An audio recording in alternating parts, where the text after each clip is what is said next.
unboxing កដោថ្ងៃខួបកំណើតរបស់ខ្ញុំ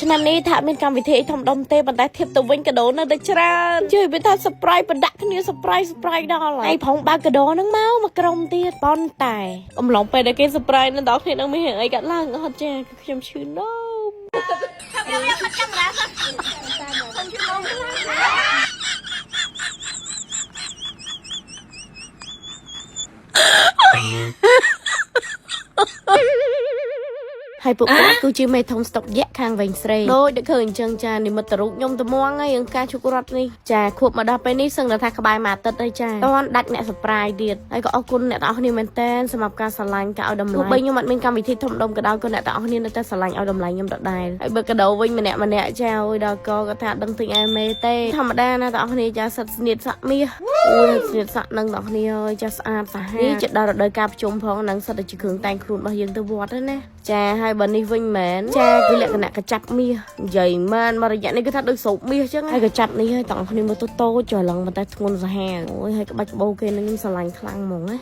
អូយអ្នកទាំងគ្នាខ្ញុំមិនដឹងថាយកពីអីទៅអរគុណពួកគាត់ទេតែគណៈគាត់មានទាំងទឹកចិត្តហើយគាត់ឲ្យទាំងកាដូពិសេសមកកាន់ខ្ញុំទៀតអូយទាំងគ្នាដឹងអញ្ចឹងកាដូអស់ទាំងនោះអត់មានតម្លៃថោកទេហើយពេលនោះដែរចាក៏យកមកគៀបសាក់លេងអញ្ចឹងទៅចាមានអីបើយើងគៀបឲ្យនៅលើក្បាលចាតែទៅជ្រូដឹងគ្នាហ្នឹងណាហើយបើស្នៀតសាក់អីហ្នឹងលោកអើយលោកចេះទៅវិធីដោតទៅទៀតពិតខ្ញុំមិនដឹងស្នៀតសាក់គេប្រើមិនទេថតរូបជុំគ្នាមកសបកចាដល់វគ្គបងពេត្រូឲ្យខ្ញុំនេះថា unboxing កាដូឲ្យ fan មើលហ្នឹងចាក៏ថែមនំមកពី3ជាមួយម៉ែកាឡាបអីនេះពិតទៅរបស់អញ្ចឹងគឺជារបស់ក្រៅខ្លួនទេតែអ្វីដែលសំខាន់គឺទឹកចិត្តពួកគាត់មកលើខ្ញុំហ្នឹងហ្មងពេលខ្លះរំភើបពេលមិនដឹងថារៀបរាប់ពីចំណុចណាទៅមុនណាអញ្ចឹងថ្ងៃហ្នឹងគឺជាថ្ងៃដែលខ្ញុំ unboxing កាដូជូនទៅអស់គ្នាសរុបនេះកាដូបតកងឡានបងពេត្រូអ្នកសូវមានលុយចឹងក៏ទិញអាហ្នឹងឲ្យទៅអូវគ្គដំបូងហ្នឹងគឺកាបូបមាសរបស់ប្តីខ្ញុំឆ្អិនឆ្អៅណាសំខាន់គឺប៉និតខ្លាំងម៉ងម៉ូតកប់សេរីតែអស់គ្នាតែចាក់អិសនេះវិញដូចជាកាដូរបស់រ៉ាមីប៉ុន្តែពេលបើកនៅអត់មានឃើញហ៎តែខ្ញុំក៏បានថតឲ្យកាត់ចូលផងដែរនេះរូបរាងចែកផ្កាទាំង3ហ្នឹងគឺជាមាសនេះក៏កាដូរបស់តំណាងខ្ញុំដែរលក្ខណៈជានាឡិកាពីខ្ជូតសំខាន់គឺពណ៌ favorite ទៀតហើយឆ្នាំនេះគឺខ្ញុំបាននាឡិកា2បងប្អូនព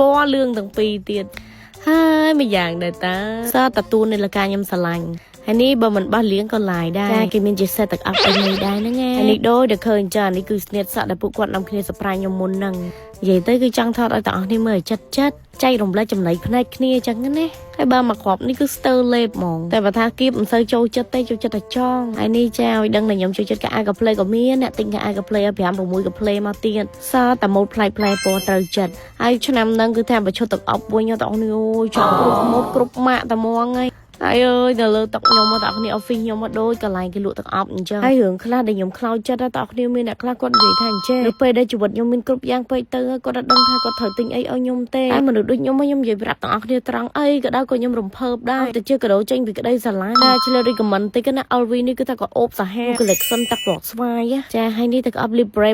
នេះគឺខ្ញុំចូលចិត្តខ្លាំងណាស់មិនថាទឹកពណ៌អីទេហើយកាដូរបស់គេក៏ដូចមានច្រើនដែរទាំងអស់គ្នាអើយចាទឹកអប់នេះក៏របស់គេដែរហើយបើសូម្បីតែទឹកអប់មកប្រអប់ធំ limited edition នេះក៏របស់គេដែរបើ set collection របស់ Dior នេះគឺថាមានតែមួយដបហ្នឹងទេថា collection ហ្នឹងគឺគេជប់ផលិតហើយបើកាដូរបស់គេទេវិញគឺពពួកកៅ Chanel ស្អាតកប់សេរីហើយនេះក៏របស់គេដែរណាគំនូមកផ្ទាំងនេះចាហើយបើប្រអប់នេះវិញតើគ្នាចាគឺពពួកភួយក៏អូយអ្នកដែលទិញមកគឺ Belly និយាយទៅធ្វើឲ្យយើងមានអារម្មណ៍ថាចង់ដាក់តាមខ្លួនហ្មងណាអូយហើយបងប្អូនអើយមានបាច់ផ្កាលុយទីនេះវិញក៏ជូតកលាំងណាចារ៉ូបនេះដូចជាបងអូនថ្លៃខ្ញុំទិញអាវពណ៌លឿងខ្ចីហើយពណ៌នេះតានេះបងប្អូនអើយពាក់លោកសាច់ស្លាប់ទៅហើយចាំមើលតិចទៀតខ្ញុំលើឈុតនឹងអីមើលហើយរ៉ូបពេលនោះដែរដូចជាខ្ញុំទទួលបានពីរ៉ូបសនេះវិញចេញមកបែប romantic ស្លាប់ហើយគាត់ថាទុកឲ្យខ្ញុំពាក់ទៅសមុទ្រសម្រាប់ថ្ងៃពិសេសដូចជា anniversary ឬក៏ទៅ honeymoon ណាអញ្ចឹងហើយបើនិយាយពីបាច់ផ្កាវិញអូយបងប្អូនអើយតម្រៀបដូចហាងលក់ផ្កាអញ្ចឹងមានក្រហមមានលឿងតែសំខាន់ភាគច្រើនគឺផ្កាជុករត់ហើយពណ៌លឿងពួកគាត់ដឹងថានិមិត្តរូបរបស់ខ្ញុំគឺអាចចោលបានទេគឺផ្កាជុករត់នឹងឯងប៉ុតនំខេកមានច្រើនខ្លាំងណាស់បងប្អូនអើយហើយគ្រាន់តែថាថ្ងៃដែលគេ surprise មួយប្តីខ្ញុំហ្នឹងនំខេកត្រូវបានយកទៅចែកឬក៏យកទៅញ៉ាំអស់ហើយប៉ុតនំខេកអាថ្ងៃដែលគេ surprise ចុងក្រោយហ្នឹងខ្ញុំបានយកទៅចែកនៅតាមមាត់ទន្លេដែរប៉ុន្តែគាត់ថាអត់បានកាត់ចូលវាវែងពេកកន្លែងនេះដើម្បីចង់ថតលេខ clear គាត់ទាញឈុតឲ្យបងអូនថ្លៃទិញឲ្យហ្នឹងមកលភ្លាមហ្មងអាមកប្រអប់ក្នុងដៃខ្ញុំអ្នកដែលបានប្រើខ្ញុំសឹងថាដាក់ជីវិតហ្មងអ្នកណាខ្លះថាមិនញៀនមកខមមិនមកឲ្យស្រួលប្រើណាបងប្អូនទំនើបហើយគុណភាពគឺថាប្លែកពីគេទៀតហើយតម្លៃគឺសមរម្យខ្លាំងមែនតើហ្មង ហើយបើជាប្រពួកសាច់លេគេហៅថារូបមន្តប្រទេសផ្លាស្ទិករូបមន្តមួយនេះវាជួយទប់ក្លិនទប់ញុះបានយ៉ាងល្អ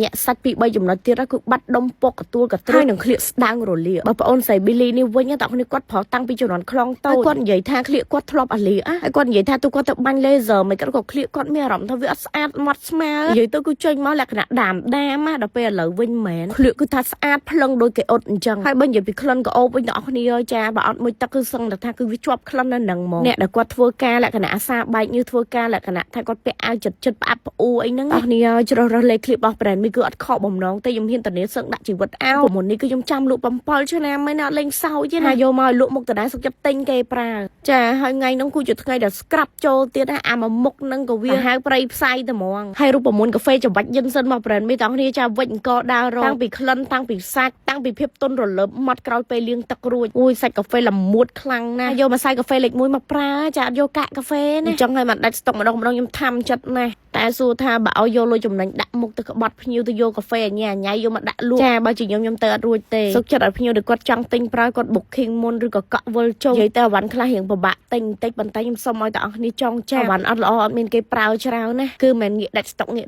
ញ្ចឹងទេគ្នាសម័យមើលចុះអវ៉ាន់ខ្លះតាំងឡើងព្រាតដីហុយចុកអត់មានអ្នកទិញអាហ្នឹងមិនវិញអញ្ចឹងមិនខ្ញុំថាតែអស់គ្នាអើយទ្រាំបន្តិចទៅស្តុកម្ដងខ្ញុំចាស់ brand នេះខ្ញុំចង់បានលុយដែរតាគ្រាន់តែថាធ្វើមិនតែអស់គ្នាអើយផលិតមកលក់មិនទាន់អញ្ចឹងមានតែម្រាមដៃ10សាពះសុំតបភ្ញៀវជាពិតជាអរគុណមែនតើសម្រាប់ការយោគយល់